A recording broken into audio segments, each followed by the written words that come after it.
Schneewittchen. Ein Verzähl von der Brüder Grimm. Es war mal mitten im Winter und die Schneeflocken sind wie Federn vom Himmel gefallen. Ein schön Königin hat da an in einem Laden gesitzt, wo ein Rahmen aus schwarzem Ebenholz hat und hat genäht. Und wie sie so genäht hat und am Schnee geguckt hat sie sich mit der Nadel in den Finger gestochen und 3 Tropfen Blut sind in den Schnee gefallen. Und weil das Rot im Weißen so schön ausgesehen hat sie gedenkt: Hätte ich doch ein Kind so weiß wie Schnee, so rot wie Blut und so schwarz wie dort der Rahmen. Und bald drauf hat sie ein Töchterchen bekommen, so weiß wie der Schnee, so rot wie das Blut und so schwarz wie Ebenholz. Und deswegen ist es Schneewittchen genannt worden. Die Königin war die schönste im ganzen Land und auch war ich stolz auf ihre Schönheit. Sie hat auch einen Spiegel, wo sie jeden Morgen davor hingegangen ist und gefragt hat: Spiegelchen, Spiegelchen an der Wand, wer ist die schönste Frau im ganzen Land? Da hat das Spiegelchen immer gesagt: Der, Frau Königin, seid die schönste Frau im Land. Und da wusste sie gewiss, dass niemand schöner auf der Welt war. Das Schneewittchen ist aber aufgewachsen und wie sie 7 Jahre alt war, war so schön, dass es selbst die Königin an Schönheit übertroffen hat. Und wie die Königin ihr Spiegel gefragt hat: Spiegelchen, Spiegelchen an der Wand, wer ist die schönste Frau im ganzen Land? Sagt der Spiegel: Frau Königin, der seid die schönste hier, aber das Schneewittchen ist noch 1000-mal schöner wie der. Wie die Königin der Spiegel so sprechen gehört hat, war sie blass vor Neid, und von der Stunde an hat sie das Schneewittchen gehasst. Und wenn sie es geguckt hat und gedenkt hat, dass welche seiner Schuld sie nicht die schönste auf der Welt war, hat sich rumgedreht. Doch hat der Neid keine Ruhe gehabt, und sie hat den Jächter gerufen und zu ihm gesagt: Fähr das Schneewittchen aus in den Wald, ganz weit weg, dat stech es tot. Und als Beweis bring mir seine Lunge und sein Leber mit. Die will ich mit Salz kochen und essen. Der Jächter hat das Schneewittchen geholt und ausgeführt. Wie er aber das Messer rausgezogen hat und es gerade totstechen wollte, hat sie angefangen zu brillen und hat ihm angehalten, es leben lassen. Sie tät nicht mehr zurückkommen, sondern im Wald fortlaufen. Der Jächter hat es gedauert, weil es so schön war, und hat gedenkt: Die wilden Tiere werden es doch bald gefressen haben. Ich bin froh, dass ich es nicht umbringen tun. Und weil gerade am noch ein jung Wildwitzer gelaufen ist, hat der Jächter es totgestochen, sein Lunge und Leber rausgemacht und sie als Beweis der Königin genommen. Die hat sie mit Salz gekocht und gegessen und hat gemeint, sie hätte dem Schneewittchen sein Lunge und Leber gegessen. Das Schneewittchen war im großen Wald ganz allein und hat ordentlich viel Bang gekriegt. Es hat angefangen zu laufen ewig die Spitze stehen und dadurch die Tonne den ganzen Tag. Endlich, wie die Sonne untergehen wollte, ist er zu einem kleinen Häuschen gekommen. Das Häuschen hat 7 Zwerche gehört, aber die waren nicht daheim, sondern in dem Eingang. Das Schneewittchen ist hingegangen und hat alles klein gefunden, aber schönchen und aufgeräumt. Da hat ein Tischelchen mit 7 kleinen Tellern gestanden und dabei auch 7 Löffelchen, 7 Messerchen, 7 Gabelchen und 7 Kanäckerchen. Und an der Wand haben 7 Bettchen, frisch gedeckt, nebeneinander gestanden. Das Schneewittchen war hungrig und durstig, hat von jedem Tellerchen ein bisschen Gemüse und Brot gegessen und aus jedem Kanäckerchen ein Tropfchen Wein getrunken. Und weil es so müde war, wollte sich schlafen legen. Da hat's die 7 Bettchen nacheinander probiert, aber keines war ihm recht, bis es auf das 7. gekommen ist. In das hat sich gelegt und ist hingeschlafen. Wie's Nacht war, sind die 7 Zwerche von ihrer Arbeit heimgekommen. Die haben ihre 7 Lichtchen angemacht und haben dann gesehen, dass jemand in ihrem Haus gewesen war. Der erste hat gesagt: Wer hat auf meinem Stielchen gesitzt? Der zweite: Wer hat von meinem Tellerchen gegessen? Der dritte: Wer hat von meinem Brotchen genommen? Der vierte: Wer hat von meinem Gemüse gegessen? Der 5. Wer hat mit meinem Gabelchen gestochen? Der 6. Wer hat mit meinem Messerchen geschnitten? Der 7. Wer hat aus meinem Kanäckerchen getrunken? Demnach hat der Erste um sich geguckt und sagt: Wer hat in mein Bettchen gedreht? Der 2. Ei, in mein hat auch jemand gelegen.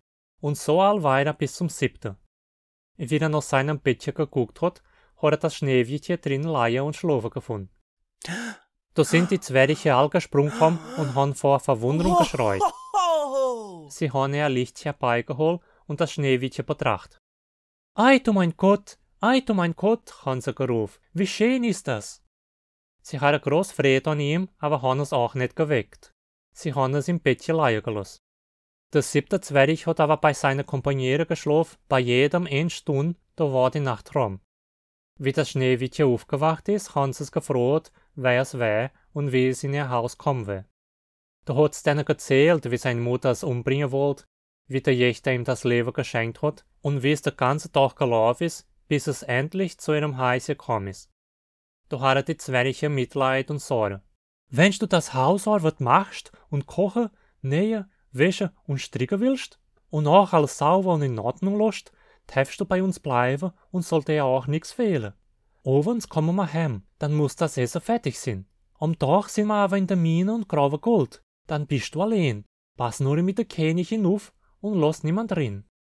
Die Königin hat aber geglaubt, sie wäre wieder die Allerschönste im Land.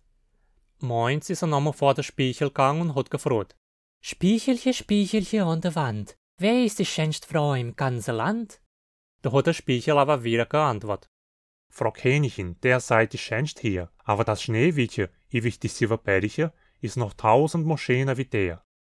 Wie die Königin das gehört hat sie sich verschrocken und hat gesehen, dass er betrogen war und der Jächter das Schneewittchen nicht umgebracht hat. Wie aber niemand als die 7 Zwerche in der 7 Bärchen war, wusste sie gleich, dass es von denen gerettet war. Sie hat dann einmal nachgedacht, wie sie es umbringen könnte, weil solange wie der Spiegel nicht sagen tät, sie wäre die schönste Frau im ganzen Land, tät sie keine Ruhe haben. Da war ja alles nicht sicher und gewiss genug, und sie hat sich selbst als eine alte Krämerin angezogen, hat ihr Gesicht gefärbt, dass er auch kein Mensch erkennen tät, und ist hinaus vor das Zwerche Haus gegangen. Sie hat an die Tür geklopft und gerufen: Macht auf, ich sind die alte Krämerin, wo gute Waren zum Verkaufen hat. Das Schneewittchen hat aus dem Lager geguckt. Was hat er dann? Leibriemer, lieb Kind, sagt die Alte und hat einer sich vorgehauen. Der war von gelber, roter und blauer Seide geflochten. Willst du einen Hahn? Ah ja, sagt das Schneewittchen und hat gedacht: Die gute alte Frau kann ich doch reinlassen. Sie sieht ehrlich aus. Sie hat dann die Tür aufgemacht und hat sich der Leibriemer angetan. Aber wie bist du so schlampig gebunden? Sagt die Alte. Komm, ich will dich mal besser binden. Das Schneewittchen hat sich vor sich gestellt. Da hat's der Leibriemer geholt und hat es so fest gebunden, dass ihm der Atem vergangen ist und es ist wie tot hingefallen. Demnach war es erfriert und ist fortgegangen. Bald drauf war es Nacht und sind die 7 Zwerche heimgekommen und haben sich verschrocken, wie sie ihr lieb Schneewittchen auf der Erdleihe gefunden haben, wie wenn's tot wäre. Sie haben es in die Höhe gehoben. Da haben sie gesehen, dass es so fest gebunden war, haben dann den Leibriemer losgeschnitten und da hat es erst geatmet und dann war es wieder lebendig. Das ist niemand gewesen wie die Königin, haben sie gesagt. Die wollte ja das Leben nehmen. Pass auf und lässt kein Mensch mehr rein. Die Königin hat aber ihr Spiegel gefragt: Spiegelchen, Spiegelchen an der Wand, wer ist die schönste Frau im ganzen Land? Der Spiegel hat geantwortet: Frau Königin, der seid die schönste hier, aber das Schneewittchen bei den 7 Zwerchen ist noch 1000 Mal schöner wie der. Sie hat sich verschrocken, dass ihr das Blut all zum Herz gelaufen ist, wie sie gesehen hat, dass das Schneewittchen nochmal lebendig war. Demnach hat sie den ganzen Tag und die Nacht nachgedacht, wie sie es doch noch fangen wollte. Sie hat dann einen giftigen Kamm gemacht, hat sich ganz anders angezogen und ist nochmal ausgegangen. Sie hat an die Tür geklopft, aber das Schneewittchen sagt: Ich darf niemand reinlassen. Da hat sie den Kamm vorgezogen, und wie das Schneewittchen blinken gesehen hat, und auch, dass es jemand ganz Fremdes war, hat sie doch die Tür aufgemacht und kaufte ihr den Kamm ab. Komm, ich will dich auch kämmen, sagt die Kämmerin. Gerade wie sie den Kamm dem Schneewittchen in der Haare gesteckt hat, ist es niedergefallen und war tot. Jetzt wirst du liegen bleiben, sagt die Königin, und ihr Herz war ihr leicht geworden und sie ist heimgegangen. Die Zwerche sind aber zu rechter Zeit gekommen, haben gesehen, was passiert war, und haben die giftige Kamm aus der Haare gezogen. Da hat das Schneewittchen die Augen aufgeschlagen und war wieder lebendig. Sie hat dann der Zwerche versprochen, es tät gewiss niemand mehr reinlassen. Die Königin hat sich aber vor ihr Spiegel gestellt. Spiegelchen, Spiegelchen an der Wand, Wer ist die schönste Frau im ganzen Land? Der Spiegel hat geantwortet. Frau Königin, der seid die schönst hier, aber das Schneewittchen bei der Silber Zwerche ist noch 1000-mal schöner wie der. Wie die Königin das wieder gehört hat sofort Zorn gezittert und gewackelt. So soll das Schneewittchen noch sterben, auch wenn's mein Leben kostet. Da ist sie in ihr Geheimstub gegangen und niemand hofft vor sie kommen. Dat hat sie ein giftig Äppel gemacht. Auswendig war sie schön und rotbäckig, und all, was sie gesehen haben dazu Lust gekriegt. Drauf hat sie sich als Bauersfrau angezogen, ist vor das Zwerchehaus gegangen und hat an die Tür geklopft. Das Schneewittchen hat aus dem Lager geguckt und sagt, ich darf kein Mensch reinlassen. Die Zwerche haben es mir verbot. Ja, wenn der nicht wollt, sagt die Bauerin, kann ich euch nicht zwingen. Mein Nebler will ich schon wegschaffen. Da, will ich euch zur Probe schenken. Nee, ich darf auch nix geschenkt nehmen. Die Zwerche wollen es nicht haben. Ich will dann die Äpfel in 2 Stücke schneiden und ich esse die Hälfte. Aber der schöne rote Backen sollte er haben. Die Äpfel war aber so künstlich gemacht, dass nur die rote Hälfte vergift war. Da hat das Schneewittchen gesehen, dass die Bauerin selbst davon gegessen hat und sein Lust am Neues immer größer war. Da hat sich endlich die eine Hälfte durch den Laden reichen gelassen und hat ihn hingebissen. Gerade wie sie einen Biss im Mund hat, ist er tot zu der Erde gefallen. Die Königin hat sich aber gefreut, ist heimgegangen und hat den Spiegel gefragt. Spiegelchen an der Wand, wer ist die schönste Frau im ganzen Land? Da hat er geantwortet. Der, Frau Königin, sei die schönste Frau im Land. Jetzt han ich Ruhe, sagt sie, weil ich wieder die schönste im Land sind, und das Schneewittchen wird diesmal sicher tot bleiben. Die Zwerche sind abends aus der Mine heimgekommen. Da hat das lieb Schneewittchen auf dem Boden gelegen und war tot. Sie haben's aufgerefft und han geguckt, ob's nix Giftiges in seiner Haare findet, aber es hat nix geholfen. Sie konnte es nicht wieder lebendig machen. Sie han uns auf den Bauch gelegt, han sich all 7 dran gesetzt und han 3 Tage lang gebrillt und gebrillt. Dann wollte sie es begraben, aber han dann gesehen, dass es noch frisch und gar nicht wie ein Toter ausgesehen hat und dass es auch sein schöner hoher Backen noch hat. Da han sie ein Sarich von Glas machen gelassen, han es hingelegt, dass man sehen konnte, han auch mit goldenen Buchstaben sein Name und Abstammung draufgeschrieben und einer ist jeden Tag daheim geblieben und hat es bewacht. So hat das Schneewittchen lang Zeit im Sarich gelegen und ist nicht verfallen. Es war noch so weiß wie Schnee und so rot wie Blut. Und wenn's die Jauelchen aufmachen können tät, wäre es so schwarz gewesen wie Ebenholz, was dat gelegen hat, wie wenn's geschlafen hätt. Emo ist ein junger Prinz zum Zwerchehaus gekommen und wollte drin übernachten. Und wie er in die Stube gekommen ist und das Schneewittchen im Glasarich Leier gesehen hat, wo die 7 Lichter so recht erscheint draufgeworfen haben, konnte er sich nicht satt an seine Schönheit gucken. Der hat die goldene Inschrift gelesen und hat gesehen, dass es eine Königstochter war. Da hat er der Zwerche angehalten, sie sollte ihm das Sarich mit dem Tore Schneewittchen verkaufen. Sie wollte aber um alles Gold nicht. Da hat er den angehalten, sie könnte es ihm schenken, weil er nicht leben könnte, ohne sie sehen. Und er wollte sie so hoch halonieren, wie sein Liebstes auf der Welt. Da sind die Zwerche mitleidig geworden und haben ihm das Sarich gegeben. Der Prinz hat ihn dann in sein Schloss dran und in sein Stub setzen gelassen. Und er selbst hat den ganzen Tag dabei gesitzt und konnte die Augen davon nicht verwehren. Und wenn er ausgehen musste und konnte das Schneewittchen nicht sehen, ist er traurig war und konnte auch kein Biss essen, wenn das Sarich nicht ewig ihm gestanden hat. Aber die Diener, wo das Sarich rumdrehen musste, waren best drüber. Und einer hat wo das Sarich aufgemacht, hat das Schneewittchen in die Höhe gehoben und sagt, welcher so einem toten Mädchen wäre man den ganzen Tag gequält.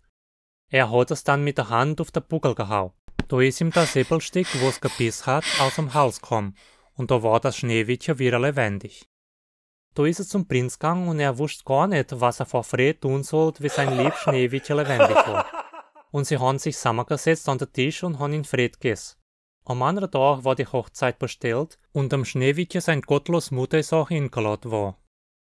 Wie es am Morgen vom Spiegel gestanden und gesprochen hat, Spiegelchen an der Wand, wer ist die schönste Frau im ganzen Land? Hat er geantwortet. Frau Königin, der seid die schönst hier, aber die junge Königin ist 1000-mal schöner wie der. Wie sie das gehört hat sie sich verschrocken und sie hat so viel Angst, dass sie nichts sagen konnte. Der Neid hat sie doch getrieben und sie wollte auf die Hochzeit gehen, für die junge Königin zu sehen. Und wie sie angekommen ist, hat sie gesehen, dass es das Schneewittchen war. Da war eine Schuh im Feuer glühend gemacht und die musste sie antun und drin tanzen. Und ihr Fies ihm jämmerlich verbrennt war. Und sie traf nicht nachlassen, bis er sich tot getanzt hat. Der Leutnachmaler hat er dort die Version von der Geschichte schon gekannt. Das war die erste Version, wo die Brüder Grimm publiziert haben. Da war keine Stiefmutter. Die Evil Königin war dem Schneewittchen seine eigene Mutter. Und der liebe Leid, was er mit der Königin am Ende gemacht hat, das war so abscheulich. Und wie alt war das Schneewittchen, wie sie mit dem Prinz geheiratet hat? Sie war nur 7 Jahre alt, wie sie mit der Zwerche wohnen gegangen ist. Und es sieht aus, dass nicht so viel Zeit durchgegangen war, gell? Naja, vergesst nicht ein Like zu lassen, wenn das Geschichte dir gefallen hat. Und nun ein Zeichen den Kanal und drück aufs Glöckchen, dass du immer weißt, wenn es neue Videos gibt. Und was denkst du über den Kanal so unterstützen? Du kannst ein Mitglied vom Kanal doch hier im YouTube werden. Oder wenn es dir besser ist, kannst du auch den Kanal unterstützen durch die Katharse oder die Poesie. Geh mal gucken. Wenn du einen Unterstützer wärst, kriegst du ein paar Dinge als Dank. Und Unterstützen zu sein lohnt sich. Aber wenn du das nicht machen kannst, kannst du doch noch helfen mit einer spontanen Abgabe durch Pix. Aber das Pix von der Bank, gell? Und folge mir auch over auf Instagram. Dankeschön und bis bald.